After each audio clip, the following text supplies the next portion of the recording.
Advocate Ganguly, কোনো কথা হবে না। বিয়ে বন্ধ করুন, বন্ধ হয় বিয়ে। বিয়েটা তো হবেই।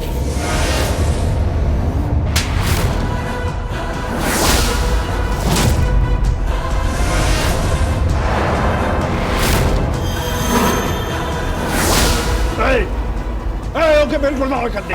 চল এখান থেকে, চল।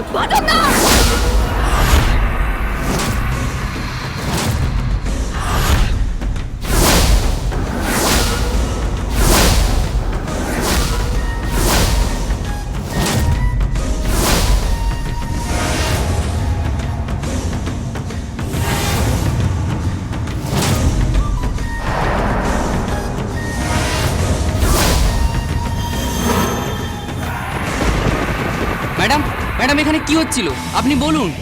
আমি অ্যাডভোকেট গাঙ্গুলি, আর এই আমার ক্লায়েন্ট পদ্ম। ওর নাম পদ্ম দাস। ওর বাবা স্বর্গীয় শ্রীরাম দাস আর মাতা স্বর্গীয় মালতী দাস। তার শ্লীলতাহানি করেছে এই কৃপান ব্যানার্জি, রাজনীতিবিদ কিরণ কান্তি ব্যানার্জির ছেলে, মস্ত অবস্থায়।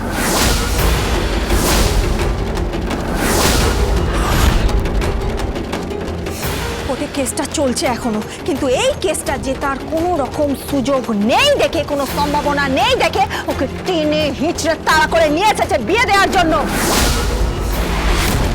আর তারপর ওকে মেরে ফেলার চক্রান্ত করা হয়ে গেছে। তোমরা কারা? এরা হচ্ছে গণতান্ত্রিক দেশের সবচেয়ে শক্ত খুঁটি, স্ট্রংগেস্ট পিলার, প্রেস। বুঝতে পেরেছেন? এদেরকে বলা হয় সাংবাদিক। সকাল সকাল সত্যিকারের ঘটনাটা নিউজ পেপারের হেডলাইন্স বানানোই এদের কাজ। আর কালকের হেডলাইন্স হবেন আপনি আর আপনার ছেলে।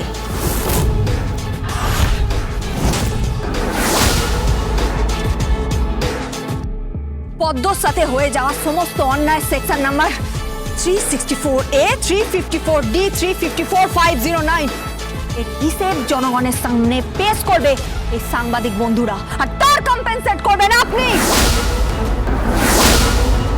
আট করায় হাজির করাবো আমি এই কৃপান ব্যানার্জিকে। চলো ওকে বের করে দাও।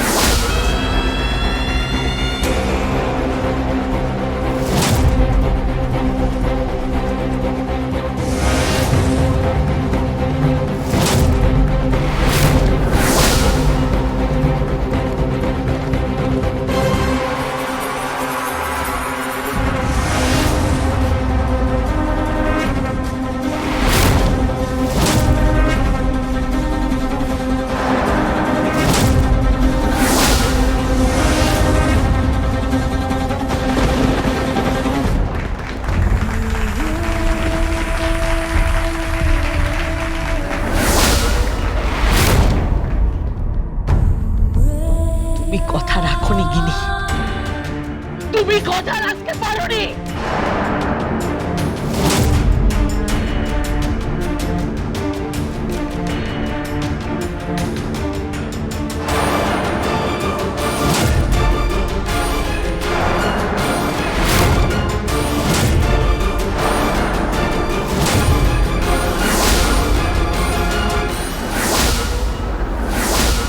পথ ছাড়ুন জিৎ মুখার্জির পুত্রবধূ, পথ ছাড়ুন। এই কেসটা একটা মেয়ের ইজ্জতের প্রশ্ন, তার মানের প্রশ্ন, তার সম্ভ্রমের প্রশ্ন। দয়া করে সরে যান, কোথাও সরব না। আর এখান থেকে ওকেও নিয়ে যেতে দেব না। যেভাবেই হোক ওর বিয়ে কৃপানের সাথে হবে। আমি অনেক কষ্ট করে আমার শ্বশুর বাড়িকে ম্যানেজ করেছি। আজ 1 বছর ধরে আমি তকতে মরেছি নিজের স্বামীকে কাছে পাওয়ার জন্য, শ্বশুর শাশুড়ির কাছ থেকে একটু স্নেহ ভালোবাসা পাওয়ার জন্য, পরিবারে একটু জায়গা পাওয়ার জন্য। এত সহজে তো আমি সুযোগ ছাড়বো না, কিছুতেই ছাড়বো না। আজ আমি সব পেয়েছি, ছাড়তে রাজি নই। সব কিছু পেয়েছেন তো এই মেয়েটার বিনিময়, এই মেয়েটার আব্রুর বিনিময়, এই মেয়েটার শ্লীলতার বিনিময়। এটা আপনার কপালে সইবে না, আর বিশ্বাস করুন এটা ধর্মেও সইবে না। সরে যান, নইলে কিন্তু সেকশন নাম্বার IPC 341।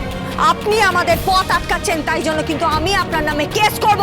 গীতা, চিৎকার করবেন না, চিৎকারটা বাঁচিয়ে রাখুন। আপনার শাশুড়ির সাথে ঝগড়া করতে কাজে লাগবে, আমার সাথে নয়।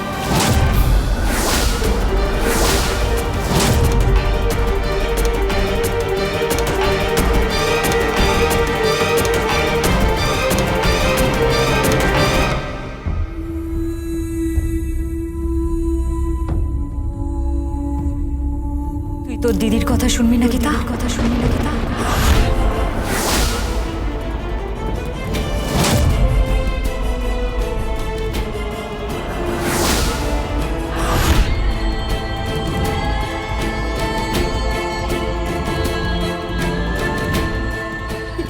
ইনি আপনার দিদি হন?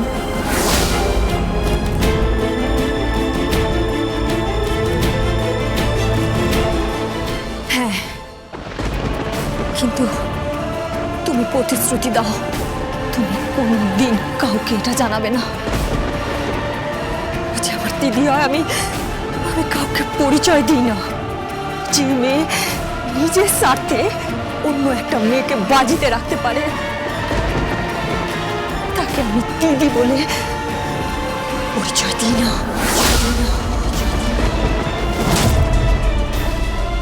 গীতা, গীতা আমার কথাটা শুন প্লিজ, ওকে নিয়ে যাস না, আমার সব কিছু নষ্ট হয়ে যাবে গীতা, আমার সব কিছু নষ্ট হয়ে যাবে গীতা, ওকে নিয়ে যাস না।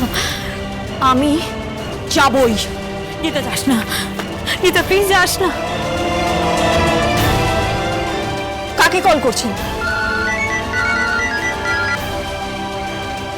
হ্যালো মা, বোন আমার সব কিছু নষ্ট করে দিচ্ছে। মা, আমি অনেক কষ্টে ঘর বাড়ি সংসার শ্বশুর শাশুড়ি স্বামী সব কিছু পেতে চলেছি মা। মা মা আজ আমার প্রথম ফুলসজ্জা। মা, আগের ফুলসজ্জাটা মিথ্যে ছিল মা, মা বিশ্বাস করো, আমি তো তোমার মেয়ে, আমি তোমার মেয়ে হয়ে কি করে তোমাকে বলবো যে 1 বছরে একদিনও আমি নিজের স্বামীকে নিজের কাছে পাইনি। মা, তোমার ছোট মেয়ে আমার সব উদ্যোগে জল ঢেলে দিচ্ছে। মা, আমি আবার অসুখী হয়ে যাবো, তুমি গীতাকে বোঝাও মা, তুমি ওকে বোঝাও। গীতাকে ফোনটা দে।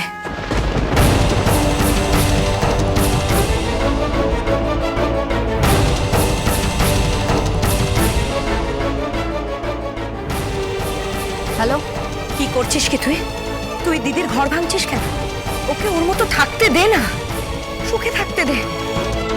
ও যা বলছে তাই কর। আমি গণেশ গাঙ্গুলির মতো মাথা নিচু করে বাড়িতে ঢুকে লুকিয়ে বসে থাকতে পারবো না মা। আমি মাথা উঁচু করে বাঁচবো, আর এই কেসটা কিছুতেই আমি হারবো না।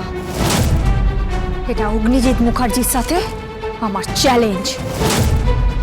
এই কেসটা হারতে দেয়া যাবে না। আর তাছাড়া তুমি তো একটা মেয়ে হয়ে আর একটা মেয়েকে এই কথা বলছো তুমি?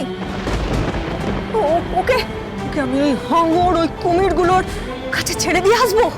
অসম্ভব মা, অসম্ভব। পদ্ম আমার সঙ্গে যাবে, আর ওই কৃপান ব্যানার্জিকে তুলবে পুলিশ, কাঠ গড়ায় উঠবে ও।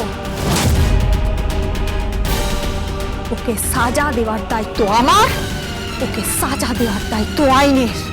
গীতা, আমি যেমন তোর মা, আমি কিন্তু গিনিরও মা। তুমি গিনির মা, আর এই মুহূর্তে আমি গণেশ গাঙ্গুলির মেয়ে। তার হারিয়ে যাওয়া মর্যাদা ফিরিয়ে দেওয়ার দায়িত্ব আমার। বহু উপহাস শুনেছি বাবাকে নিয়ে, বহু বিদ্রুপ শুনেছি বাবাকে নিয়ে, কিন্তু আর নয় মা, আর নয়। সরি, আমাকে ক্ষমা করে দিও।